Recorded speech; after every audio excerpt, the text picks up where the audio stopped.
नमस्कार। एक बार फिर से आप सभी को शिक्षा प्राइवेट ITI की ऑनलाइन क्लास में मैं विपिन अग्निहोत्री स्वागत करता हूं।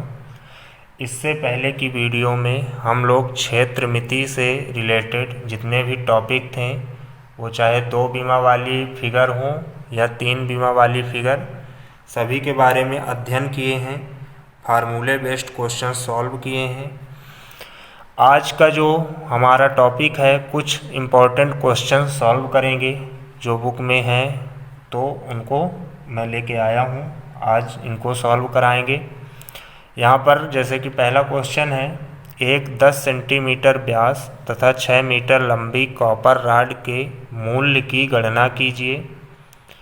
यदि कॉपर का घनत्व 7.6 ग्राम प्रति सेंटीमीटर क्यूब है तथा कॉपर की दर 148 प्रति केजी है। यहाँ पर कॉपर का जो रेट है वो दिया हुआ है, 1 केजी कॉपर का जो रेट है वो 148 रुपये है। घनत्व भी दिया हुआ है, व्यास भी दिया हुआ है और लंबाई भी दी हुई है। कॉपर जो रॉड है वो बेलना आकार की है। तो यहाँ पर द्रव्यमान हमको निकालना है। अगर द्रव्यमान निकल आए कि टोटल जो कॉपर रॉड है वो कितने किलोग्राम वजनी है, तो हम उसका रेट निकाल सकते हैं, क्योंकि 1 केजी का रेट 148 है। तो द्रव्यमान निकालने के लिए ये वाला घनत्व वाला फार्मूला लगेगा, जो घनत्व और अपेक्षित घनत्व वाली यूनिट है उसमें बताया गया है कि घनत्व बराबर होता है द्रव्यमान बटे आयतन। तो यहाँ से द्रव्यमान निकालना है, तो द्रव्यमान बराबर घनत्व गुणे आयतन हो जाएगा। आयतन उधर जाएगा तो मल्टीप्लाई हो जाएगा। तो द्रव्यमान निकालने का फार्मूला घनत्व गुणे आयतन। अब क्वेश्चन में घनत्व तो दिया हुआ है 7.6 ग्राम प्रति सेंटीमीटर क्यूब। आयतन भी अगर निकाल लें सेंटीमीटर क्यूब में तो हमारा द्रव्यमान निकल आएगा। तो आयतन निकालने के लिए सबसे पहले कॉपर रॉड जो है वो बेलनाकार आकृति का है। यहाँ पर डायग्राम जैसे दिख रहा है कि इसका जो व्यास है वो 10 सेंटीमीटर है और व्यास का आधा त्रिज्या होता है, तो त्रिज्या 5 सेंटीमीटर। जो लंबाई है वो 6 मीटर है। त्रिज्या सेंटीमीटर में है और लंबाई मीटर में है, तो दोनों की यूनिट सेम करना है। जितने भी क्वेश्चन हैं जो इकाई हैं वो सभी डायमेंशनल इकाई जो है वो सेम होनी चाहिए। तो ये सेंटीमीटर में है तो इसको भी सेंटीमीटर में बना लेते हैं। तो त्रिज्या r बराबर 5 सेंटीमीटर और हाइट 6 मीटर है, तो इसको सेंटीमीटर में बदल दिए 600 सेंटीमीटर, क्योंकि 1 मीटर में 100 सेंटीमीटर होते हैं। अब आयतन का फार्मूला लगा करके क्वेश्चन सॉल्व करेंगे। बेलन का आयतन जो होता है पाई r स्क्वायर h, अभी पाई का मान रहने देते हैं, पाई गुणे r स्क्वायर यानी 5 का स्क्वायर इंटू 600, ये आपका हो गया पाई इंटू 5 का स्क्वायर 25 गुणे 600, और इनका मल्टीप्लाई किए तो 15,000 पाई सेंटीमीटर क्यूब, ये आयतन है। अगला फार्मूला लगाएंगे द्रव्यमान का। द्रव्यमान बराबर होता है घनत्व गुणे आयतन। तो घनत्व क्वेश्चन में ही दिया है 7.6 ग्राम प्रति सेंटीमीटर क्यूब। आयतन जो निकला है वो 15,000 पाई सेंटीमीटर क्यूब में निकला है। तो सेंटीमीटर क्यूब में ही आयतन निकालना पड़ेगा, क्योंकि घनत्व जो दिया है वो ग्राम प्रति सेंटीमीटर क्यूब में दिया है। तभी ये सेंटीमीटर क्यूब से ये सेंटीमीटर क्यूब कट जाएगा और ग्राम बस बचेगा। तो द्रव्यमान अब ग्राम में निकलेगा। 7.6 गुणे 15,000 गुणे 22/7, इनका पाई का मान रख दिए 22/7। इसको जब आप लोग सॉल्व करेंगे तो लगभग इतना मान आएगा, 35,828.5 ग्राम में रहेगा। और ग्राम को किलोग्राम में बदलने के लिए 1000 से भाग दे दिए हैं। तो जब 1000 से डिवाइड किए तो दशमलव जो है यहाँ पर था, तो ये 3 अंक इधर आ गया, यानी ये कितना हो गया 35.8 केजी लगभग। ये जो कॉपर रॉड है उसका द्रव्यमान आ गया। अब आगे क्वेश्चन में टोटल हमको कीमत निकालनी है। तो 1 किलोग्राम कॉपर रॉड का मूल्य दिया हुआ है 148 रुपये। तो 35.8 किलोग्राम कॉपर का मूल्य कितना होगा, यानी 35.8 और 148 का गुणा कर देंगे तो लगभग 5,298 रुपये। तो इस तरह के भी क्वेश्चन आ सकते हैं जिसमें घनत्व दिया रहेगा, आयतन निकाल करके दोनों का गुणा करके आपको द्रव्यमान निकालना पड़ेगा। अगला क्वेश्चन करते हैं। एक घन का पृष्ठ क्षेत्रफल 216 सेंटीमीटर स्क्वायर है, तो इसका आयतन क्या होगा। घन का क्वेश्चन है। घन की जो आकृति है, एक आपको वर्ग बनाना है, फिर यहाँ पर भी एक वर्ग ही, सभी जो कोण होते हैं घन के वो बराबर होते हैं। तो इस तरह डैश डैश ये आपका बन गया घन।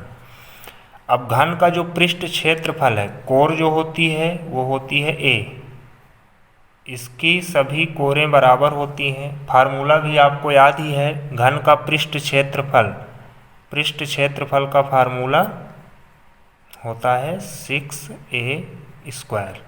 जो a है वो घन की कोर की लंबाई है।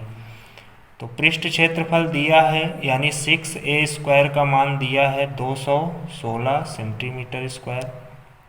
6 को उधर लेके जाएंगे तो a² = 216/6 सेंटीमीटर स्क्वायर, और यहाँ से इसको काट देंगे तो ये आपका आ जाएगा 36। a² = 36। अब a² है, इसका मान 36 है, तो a का मान निकालना है, तो स्क्वायर उधर लेके जाएंगे तो √36, और इसका मान आ गया 6 सेंटीमीटर। तो जो घन की कोर की लंबाई है वो कितनी आ गई, 6 सेंटीमीटर। और a का मान जब आ गया तो आयतन निकालना बहुत ही सिंपल है। आयतन का फार्मूला, घन का आयतन जो होता है वो होता है a³ यानी 6 का क्यूब। 6 का क्यूब यानी 6 × 6 × 6, और ये आपको जब मल्टीप्लाई करेंगे तो यह हो जाएगा 216 सेंटीमीटर क्यूब। तो इस तरह घन के भी क्वेश्चन पृष्ठ क्षेत्रफल दिया रहेगा और आयतन निकालने के लिए बोलेगा। अगला क्वेश्चन है, क्वेश्चन नंबर 3 है। एक आयत का क्षेत्रफल 230 सेंटीमीटर स्क्वायर है तथा चौड़ाई 15 सेंटीमीटर है, उसकी लंबाई ज्ञात करें। तो यहाँ पर क्षेत्रफल दिया है और चौड़ाई दी हुई है, लंबाई हमको निकालना है।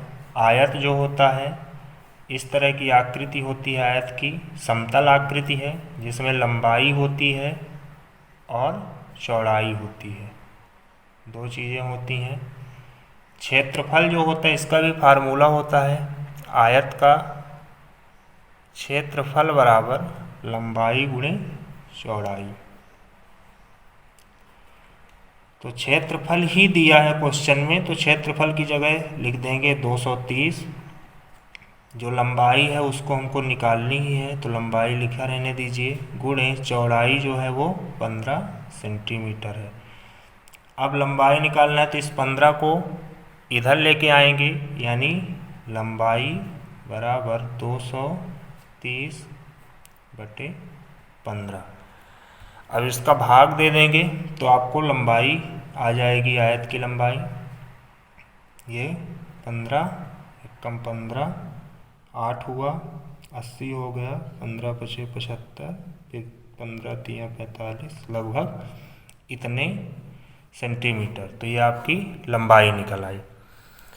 तो इस तरह आयत के क्वेश्चन सॉल्व कर सकते हैं। अगला क्वेश्चन है वृत्त का है, क्वेश्चन नंबर 4। एक वृत्त की परिधि दी हुई है 50 सेंटीमीटर, क्षेत्रफल हमको निकालना है। जो वृत्त है वो भी समतल आकृति की होती है, इसकी त्रिज्या होती है r। परिधि दी हुई है, यानी वृत्त की जो परिधि होती है इसका भी फार्मूला होता है, वृत्त की परिधि = 2πr। तो 2πr का मान दिया हुआ है 50।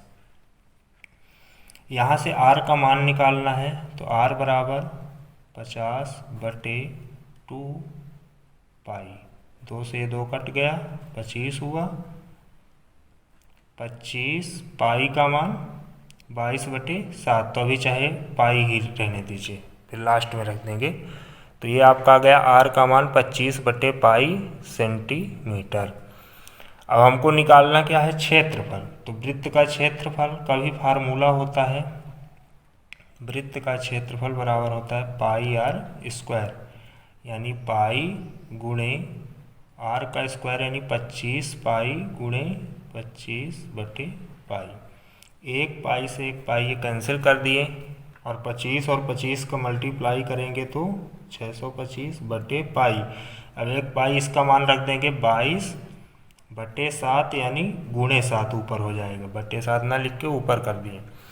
अब इसको आप काट दीजिए, काट करके 22 से भाग दे दीजिए, चाहे इनको मल्टीप्लाई करके फिर 22 का भाग दे दीजिए, तो आपका वृत्त का क्षेत्रफल का आंसर आ जाएगा सेंटीमीटर क्यूब में। तो इसको आप आगे सॉल्व कर सकते हैं, मल्टीप्लाई कर दीजिए, सॉल्व कर दीजिए।